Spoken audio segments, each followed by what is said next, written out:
my story coming to Europe, it's a little bit special. When I got my video, I got my passport, I sent my video to more than 3,000 agents. This striker from Sporting, Paulinho, he's from that club. So when I went to that club, I was coming to replace Paulinho. And one of those days, I almost slept in the street because I didn't have a place to stay. So everyone gives me a, and if I dare go hard on someone, then I'm caught up at the president's office. Ladies and gentlemen.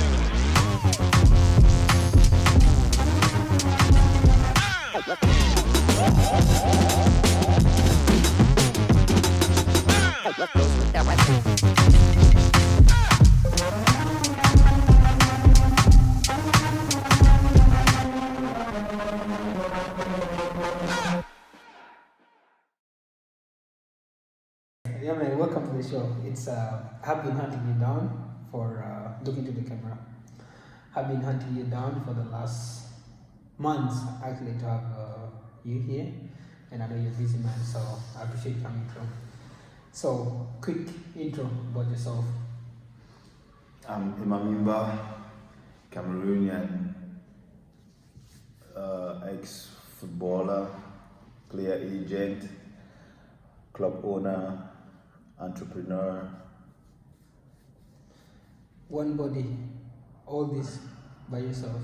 Yeah, I need to hustle. Okay. Life is not easy. Okay, that's great.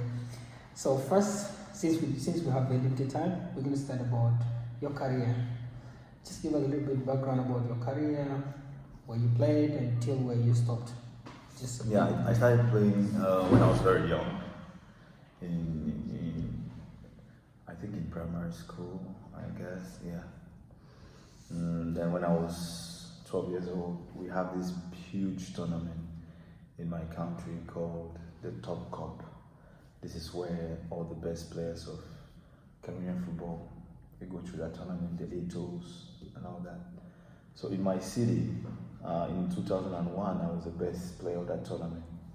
So when you're selected from that tournament, you get into the biggest academy in the country, which is the Portuguese Football Academy. Samuel Eto'o was part of it, Rico Besso, Jeremy J-Tabs, the likes of those kind of players that became really big stars. And then you stay in a training center in your city. Just like the one that they do in France, where like after they bring all the best. Yeah, exactly. Yeah. So they take now all the players in each training center. They go now to the main training center in Douala, in a neighborhood called Ndokoti, and then you do the final test to have your name into the academy. Because when you're in your city, you're just like in a training center. But now to get into the big academy, you need to go. The best of the best. Yes, the best of the best in the whole country. So during my time, I went there, and I was selected. So I became part of the academy. And in my era, I think I was in the best 11, because anytime we went for competitions, I was in the best 11, first 11. They would call like 120 players, take 18, and I'll be in the starting 11. So when I was young, I was really, in my generation, I was one of the best in the country. Do you remember some of the boys that were there with you that probably went on to make it big? To make it big in my era, no. Why? Because in the era of the Samuel Eto'os, the Rigobert songs, the Brasserie du Cameroun is the name of the academy. They used to go to a tournament in France called the Tournoi de Montaigu. So during my era, they had stopped traveling. So for the past like 10 years, no player from the academy actually traveled out. But guess what? After my era, the next kids that came in, I can start calling you big names. You have like Eno Lewis that signed for Sporting. Now he plays in Elvas in Campeonato in Portugal. You have like Clinton that played for Leon, played for Tottenham. Now you have like the Carlos Balebas, this is the newest generation. They play for the big clubs. He plays for, how you call this club? Brenton in the English Premier League. Okay. So now you have these kind of players because I think like 7 years ago, 8 years ago, they started traveling again. What is the minimum entry age into the academy, and what is 12. the maximum age that is kept in the academy? 18. 18. From Okay. 12 to 18. Okay. So it's the best in the country. Okay. So after the academic period. So after the academic period, I went on to play in local teams like in the third league, second league. I stopped for a while. I went to university for a year. Then I came back and I played in the first league in my country. I played for 5 seasons. I won the cup. Played in the CAF competitions. What club? Pante Jubamante. Okay, it's the French name. Yes. So after that, I got a good video. So my story coming to Europe, it's a little bit special. When I got my video, I got my passport, I sent my video to more than 3,000 agents. Say that again. Say that again to the camera. Yeah, when I got my video, I got it from a game we played in the biggest stadium in Cameroon, this national stadium. It was the first day of the 2010 championship. We played, it was Lausanne against Pante Bangate. We won 1-0 and I scored. So after that game, the coaches of the under-20 national team spoke to me after the game, and the under-20 national team was traveling to Russia on Wednesday, and I had to go with them, but I didn't have a passport. And one of the coaches was so pissed and said, "You cannot be playing football and you don't have a passport. How do you want to travel when you get an opportunity and you wouldn't know when the opportunity comes? Now you have an opportunity and you don't have a passport." And you said you sent your video to how many agents? So before I did, that was the day of the game of that video, right?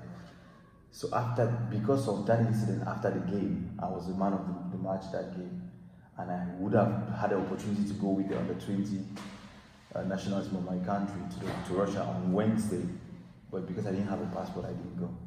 So I decided to stay to make a passport. That's how I made my passport. So I only got the passport, I think like a year later. Yeah. Then when I got the passport, I sent that video of 1 year ago, on that day when I was man of the game, to more than 3,000 agents. Back in the days when you went to FIFA.com, there was a place where on the menu you could see FIFA agents. When you click on FIFA agents, you would see all the countries, and when you go to each country, you will see all the agents, their emails and phone numbers. There was no WhatsApp then. So I would go to the first countries were like Albania, the countries beginning with an A. So I'll go there, click. I did a message in English, French, and Spanish on my computer. So I'll just go copy the email, send, copy the English version, paste it, send with the video. So I did that for more than a month. I would go to the cyber cafe, I would buy an hour of internet, and I would do that. Yeah, so if I do for Albania, Algeria, coming down, when I stop, I know the country where I stopped. So when I come the next day, I pick up from there. So by the third week, I already got 5 replies. I thought I had some, but you? So by the third week, I got 5 replies. There was an agent from Lebanon that wrote, an agent from Libya, an agent from Portugal, and another countries. The agent from Libya asked me to do some tests like HIV, hepatitis B. So I did those tests. I spent like $50. It's like 20,000 francs CFA. That's like $50 to do those tests. And after those tests, he didn't reply me anymore. And I sent to him, but he just stopped replying suddenly. You probably was positive. If I was positive, I wouldn't send it. I wouldn't be stupid to send him. Then the agent of Portugal sent me an invitation. Wow. So I went and saw the president of at that time I was in a club called Future FC. So I saw the president, I told him I needed to go, I had this opportunity and stuff, blah blah blah. What club in Portugal was that? Santa Maria of Gallegos. That's in Braga Is it still in existence? Of course. Okay. This striker from Sporting, Paulinho, he's from that club. So when I went to that club, I was coming to replace Paulinho. Because Paulinho played this season, 2011-2012, he scored I think 22 goals. So he signed a contract to Trofense, that was second league. So they needed a striker to replace him. What league were they in at the time? At the time they were in the 4th league. Okay. So he left the 4th league to the second league. He was that good. So I went to see my president and he let me go, gave me the papers that I needed, and I went to the embassy. Since we don't have a Portuguese embassy in Cameroon, I had to go to Abuja, Nigeria for the embassy. After like 3 weeks in Abuja, I was told that I could not get a visa with an invitation because I'm Cameroonian. If I would use an invitation, I needed to be resident in Nigeria. So I had to have a Nigerian resident card. So I told the agent that I needed a contract, and then 3 days later I sent the contract. So you were shocked? I was shocked because I didn't know. When I told him I needed a contract, he didn't reply, so I thought maybe it was done. Did you? Yeah, so he sent the contract, I deposited. A month later, I got my visa, so I stayed 2 months in Nigeria. And one of those days, I almost slept in the street because I didn't have a place to stay. So I went through that episode and I came to Portugal, and that's where my career began. And so that takes me to the next question. What was your expectations versus the reality when you leaving Cameroon to come to Portugal? What were you expecting, and what realities did you encounter? I was expecting that when I get to, I wasn't expecting that it would be too cold. I knew we always hear Europe is cold, the winter. So I said, okay, it was cold, but I didn't know it was cold.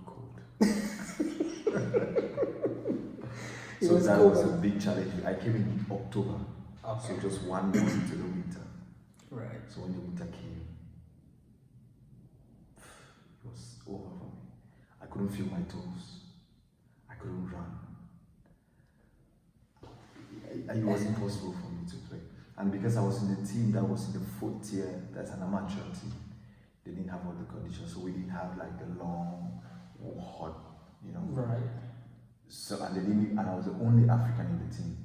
So they didn't really think like, he needs precise treatment, he's not used to the cold. They just left me on my own. And the apartment I was staying in, I didn't have a heater. So I couldn't sleep like a month because it was so cold, even the bed was icy. And I didn't know what was wrong. I was like, why is it too cold? And so when I sleep, I don't have to move, because if I move, the rest of the bed is like ice. Right. So one day I went to a restaurant to have lunch, and one gentleman that always spoke to me when I came asked me, how is your apartment? Is it good? Yeah, it's good. Do you have a heater? I said, no. What? So how do you? I don't have a heater. I didn't know there was a heater. Right. In Cameroon, you don't need a heater. We did not in Africa. We don't really right. like that. So that was something I didn't expect. So the day they gave me the heater, that's the first night I slept 7 hours. And had a dream. Yeah, maybe I did. Okay. And what was the club is because October the league is now heating up. Oh, exactly. And so I believe you cannot feel your feet. That means you're not even training to your best. And the club had, because as a foreigner, the club pays for your house. Right. And I believe probably at that level, right. most of the boys, yes. So the club spent on you, and then you come in and you're not performing. I want to believe so. I would say when I came, I was overperforming because my level was high. I came from a big league. Okay. I was very fit, like very, very fit. I'll give you a little gist. On the first day or first day of training, we did an exercise 1 against 1. I'm a winger, but no one could dribble me. 1 against 1. But anytime I come, I'll dribble and score. But no one could dribble me and pass. I was so fit, such that even if you succeeded in dribbling me, I would run faster than you. So from the first day, they already knew my level was So you would hit a cross and run faster and nod it. No, it wasn't 1-against-1. It's like 50 meters. They give you the ball, you go Yeah, to yeah. it, you dribble him and score. And when you're time for crosses, you cross and run and go and. Yeah, if that was possible. Okay, and then now tell me the expectations of the salary, the level wise, the facilities, and your progress basically. Because probably you thought you knew you were coming to the 4th year, but of course you were like, okay, maybe after a season or two, I'll find myself out. You know, I came to the 4th year. We always have an idea. We always think that there's too much talent in Africa. We always say that there's too much talent in Africa. Right. People forget that there's a lot of talent in Europe as well. So we think that we are the better boys.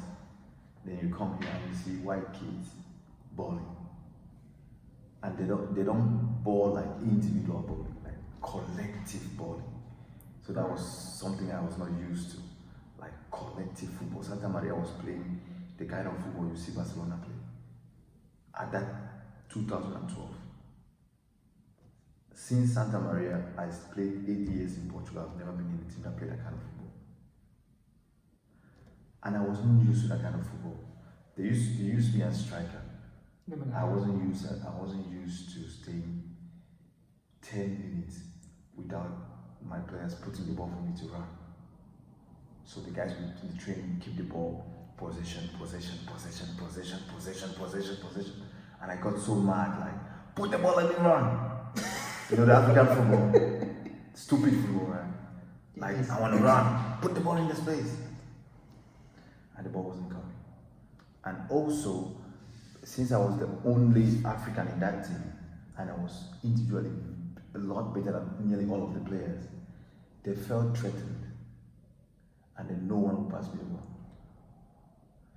So it was two things, coupled with the fact that they are used to possession football, and the fact that they don't want to give me the ball. I could stay 20 minutes in the pitch and would touch the ball. Then when my team doesn't have the ball, everybody screams my name. Mimba, run, boy. So it was hell. How was that to you? It wasn't football. How was that not mentally?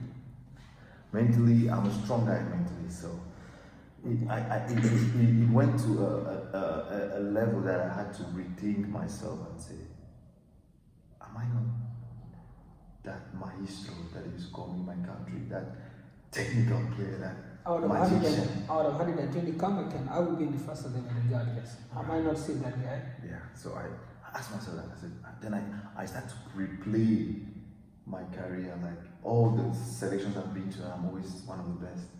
And I said, no, I'm still the best. It's just the guys don't want to accept me to the team, and they didn't accept me. One day we were playing and we were doing possession like normal, and I was really open wide. The guy took the ball, he turned, he saw me, and then he turned back and he didn't want to give me, like, even the assistant coach got mad and threw his pen on the floor, but no one will say anything. Like to say, you guys, you know, they notice it but they don't say nothing. So you feel like everyone is discriminating against you because they are all part of it. Yeah, because, you know, this is what I actually used to think, that most times when you come out here, the first time you're going to come in the team, to earn that respect, it takes months, and these are people that have built friendship, especially level. They are not playing for anything serious. Right. That's the worst. Yes. So when they're playing for friendship because it's you. Because after the game they go and drink beer. Yes. And what happened is, at the lower league, if one player leaves the team at the end of the season, 4 or 5 others will follow him to that same team. So they are they are not really fighting for the team like this. Right. And it's someone like you that comes in, and you really demanding so much that you start to, instead of attracting admiration and people trying to follow what you do, you attract hate actually. They say you are trying to show you're overly serious, or you want to pretend that you know more than us. You know what was happening in the team is, each time there's a duel in the pitch, the players will come to me 200% because they know I'm strong. So they come to me full force. And I'm not scared of challenges. So I just take it and laugh. So when I go to them at 100%, then after the training, the president calls me to his office. You can't play because everyone says if you play, you're gonna get a red card. You're hurting the other guys. Yeah, it was like that. So everyone gives me and if I dare go hard on someone, then I'm caught up at the president's office. You have the discipline. You go face the disciplinary committee. Yeah. You got the high court. It was that bad. And put in mind that I just came from Cameroon. I only spoke English and French. I didn't speak Portuguese. So I didn't understand nothing they were saying. So that means, and I would, every time you lose the ball, it is like... It's hell. Yeah. For this? Yeah. And I didn't know what it meant, right? They were cursing and shouting. Even if I don't lose the ball, my team loses the ball. It feels like I should run and recuperate the ball and give it to them to play, and they wouldn't give it to me. Yeah, I kind of felt that at some point. So there was one day, like I was saying, they played and that guy didn't give me that ball. Even the assistant coach was mad. And then after that same day, we had a dinner. So I said I wouldn't go to the dinner. And the guys were, I said, well, I won't come to you. You guys play, you don't pass the ball to me. The intention that nobody talks. And I go to dinner with you guys and we're laughing. Like, come on. I'm not a hypocrite like you guys. So because I didn't go for the dinner, they suspended me. So you're being discriminated against, and when you rebel, you're suspended. Yeah, because there's what they say, nothing strengthens authority more than silence. So if you silent, they will not notice that you're hurt. So you need to speak up. Yeah, so players should learn to take it and be wise about it. I wasn't wise about it. I'm the kind of guy, if you bullshit, you're not bullshit. There, I wouldn't even wait. Yeah, because, a lot of but it doesn't help.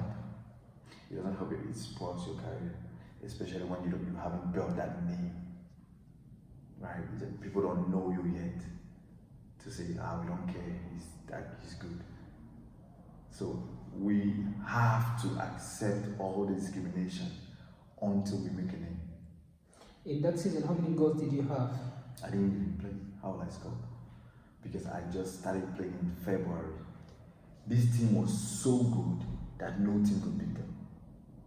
So when I came, their level went up. It seems like when I came, everybody had to try to catch up with you. So when I came, they were third of the league. From the day I came, they had a draw and then they won everything. They didn't just win. They played football before winning. So when our papers came in February, we were first of the table. The guys were playing extremely good. They didn't really need me. So one day the coach called me and told me, I know you're frustrated and stuff. You're a very good player. But my team is winning and all I want is for my team to win. The guys didn't accept you and I cannot go against 22 guys just for you alone. It's easier for me to put you out and let every other person be happy. That was the only time that's when I became happy, because the coach actually acknowledged that there was discrimination. Actually, now this actually puts my thinking. You could be the best, but in the wrong place. Exactly. You can be the best player, but you're in the very wrong place. In a wrong team. Because at this point, these teams were not looking for somebody to save the situation. Yeah. They were just looking to build on they just. When I came, they were looking for someone to save the situation. But before I could play, they already resolved that issue. I think with the energy you came with, everybody kind of tried to wake up, and when they woke up, then the situation changed. Yeah. And what are the possibilities of climbing in the lower leagues? Or possibility of a player starting, for example, you start at the lower league and then you start climbing your way up to the top league. What are the possibilities of that in the lower leagues in Portugal? Yeah, it's not in Portugal, it's in the world. Okay. I like the fact that you spoke about the possibility. There are two things. We should know the possibility and the probability. So you used the wrong word. You said the possibility. The possibility is endless. You could go to the lower league and climb and reach Real Madrid. It's possible, right? But what is the probability? Is 0.000.1%. That's the probability. That is possible because you have a 0.1%, right? But it's very, very, very, very, very, very, very difficult. Do you have any reason? Because you have a lot of players. I'll break it down with the Portuguese league. In the fourth league when I came, you had like, just in the Braga region, you had like 18 teams. And you have like 4 or 5 series. So we are talking like 18 times 5 times 25 players. So you need to be one of the best before you go to the next league above. And something about collective sports is that it doesn't just depend on you. You can be Messi, but if you're in the wrong team, you wouldn't perform, you would underperform. And then nobody would notice you, and then you would stay in the same league or you would go to the lower league.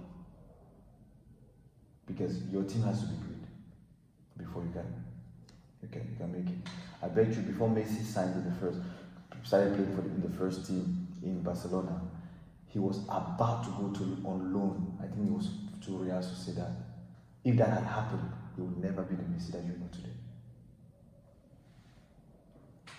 They didn't trust him that much. He almost went on loan and someone got injured. That's how Messi didn't go on loan. If Messi went on loan, he would never win 5-6 Ballon d'Ors. Never. Sure.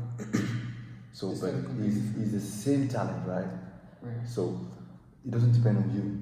If your team is playing good, if the coach doesn't have a bias against you, because it happens, the coach can just have a bias against you. If your teammates don't have bias against you in a negative way. So there are a lot of things that come into play. So all those things have to be good, and your performance has to be good for you to go to the next level. Because it's very extremely difficult to skip levels, to leave the fourth league to the second league. You always go to the third league first, because the second league wants to see what you're going to do in the third league. So they could buy you from the fourth league, but they would loan you to the third league. So only rare players can make that leap from the fourth to the second. Like Paulinho, I told you about, he left Santa Maria to offense. Okay, so now let's talk to the point of your life today where you are an agent, becoming an agent. Recording already? Yeah, but it's not yet the start. So the start is going to be. Why are you talking with these things on your eye? You don't want me to. You want to look dangerous. No, I don't care. So yeah, just put it there. Mimba Emmanuel, welcome to the show. Thank you for having me. Welcome. Why are you gay? What is gay? You're transgender.